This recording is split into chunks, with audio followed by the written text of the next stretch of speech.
morning, and thank you for joining in today. I trust that you had a great week, and looking forward to just spending a few minutes here just looking at God's Word and hopefully wanting to encourage you this morning.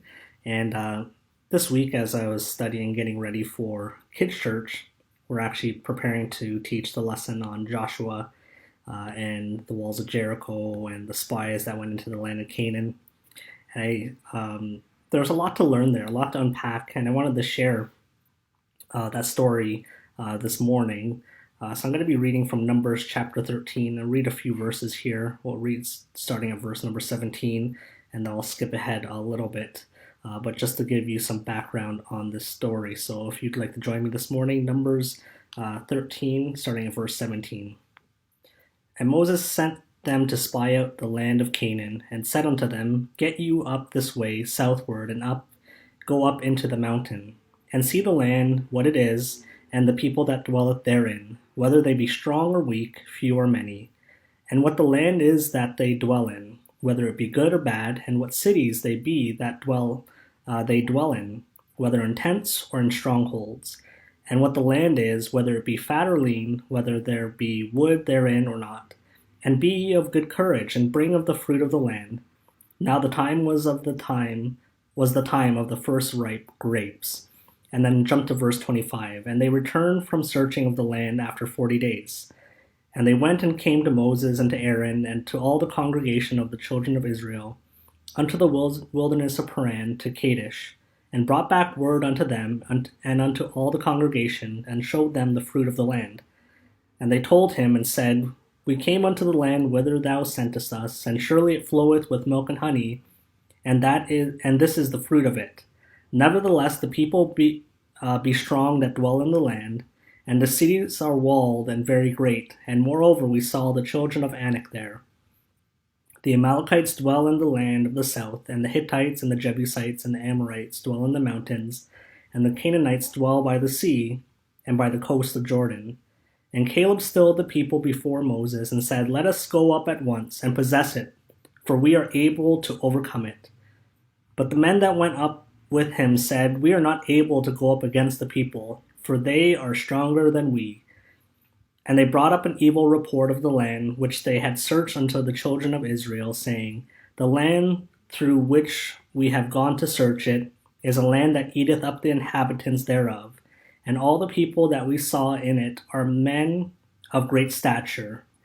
And there we saw the giants, the sons of Anak, which come of the giants, and we in our own sight as grasshoppers, and so we were in their sight. So here we read the story, maybe familiar to you, as they go out to spy this land. Joshua, Caleb, and 10 other spies are sent out to represent the tribes of Israel. And we see that they go and look at this promised land. They see the land. They see that it's flowing with milk and honey. They see the great fruits, which they actually brought back to show the people. But they also noticed the enemies that were surrounding the land. They saw the people, the sons of Anak, that come from giants. And they were there for 40 days and came back. And Joshua and Caleb come back, and they know this is God's promise.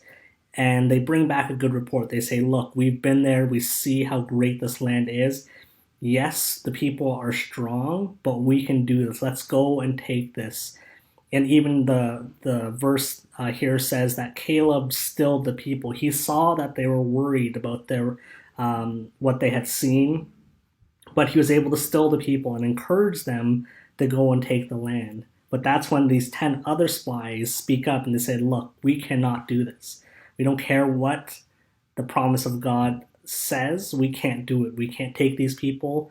And they even describe themselves as grasshoppers in the sight of these giants. So the majority of these men are fixated on these giants and these walled cities of Canaan. But as we know, Caleb and Joshua, they can look beyond these challenges, and they focus mainly on the promise of God to give them this land.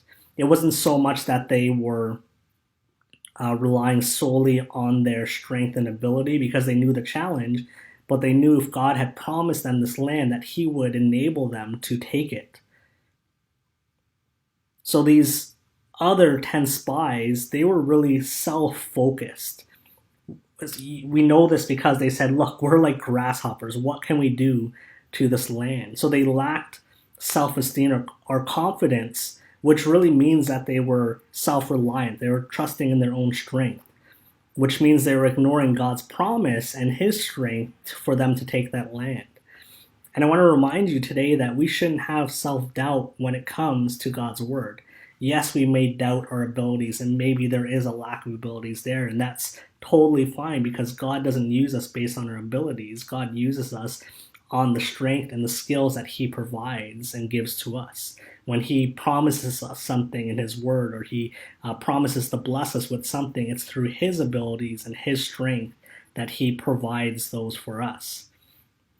So if we have self-doubt when it comes to God's word and we read a promise there and say, I just can't trust it, that means you're not truly trusting in God's word. You're trusting in yourself, and you're looking upon your own abilities rather than placing faith in God and his word. So not only do we see that these spies, they came back with their own negative perspective of what they had seen in the land of Canaan, they also spread this negativity. As I mentioned, Joshua and Caleb, they bring back a good report. They reported honestly and truthfully. They looked and they said, look, the land is great. The resources are there. Here's proof of the fruit. Yes, they're strong. Yes, it'll be difficult. We can take it. Let's go do this now. But that's when the 10 other spies responded with negativity, which spread back throughout the children of Israel. And I want to remind you today that we need to speak words of faith, not in doubt, not in negativity. We need to speak words of hope and victory in our lives, not based upon our own abilities or talents, but all based upon God and his word. He's the one who gives us victory, and he's the one who gives us strength. And we can place our faith and our trust in him and his words. You know, our words have power to affect lives around us, to shape people's perspectives, to change outcomes in people's lives based upon whether we're pointing them to Christ or whether we're pointing to their abilities and saying, look, you're right, you can't do this. Look, you're in a mess and you're never going to be able to fix this. No, we ought to be using our words that are pleasing to God, that are pointing people to him, to encourage them to trust and put their faith in God. So I hope today this has been a challenge to you or a help to you, to remind you of the power of our words, and that we shouldn't have negative perspectives when it comes to what God is showing us in our lives and based upon his word. So I really hope to see you tomorrow at church. 9 o'clock is our worship service. We have a great day planned for you. As you know, tomorrow is our fall fair as well. So after our worship service, around 10:30, we'll be kicking things off in the back. So please come dressed accordingly for the weather, whether you bring a change of clothes or you just come ready for the day. That's totally fine. But we look forward to just spending some time together tomorrow, fellowshipping. There's going to be food, games, fun activities for everyone. We had sent out an email to explain things as far as parking. So if you're planning on staying for the entirety of the worship service and the fall fair, we're asking that people would park on the side roads. There are going to be parking attendants to help with that. But if you're not planning to stay, you can park in the west end parking lot, and there will be a few limited spaces available on the east side as well, but we'll try our best to save those for any guests that are coming. But we do hope to see you tomorrow, and like I said, be prepared for the weather. It only makes it more enjoyable when you're ready for that, but we look forward to seeing you tomorrow. So take care, and we'll see you then. God bless.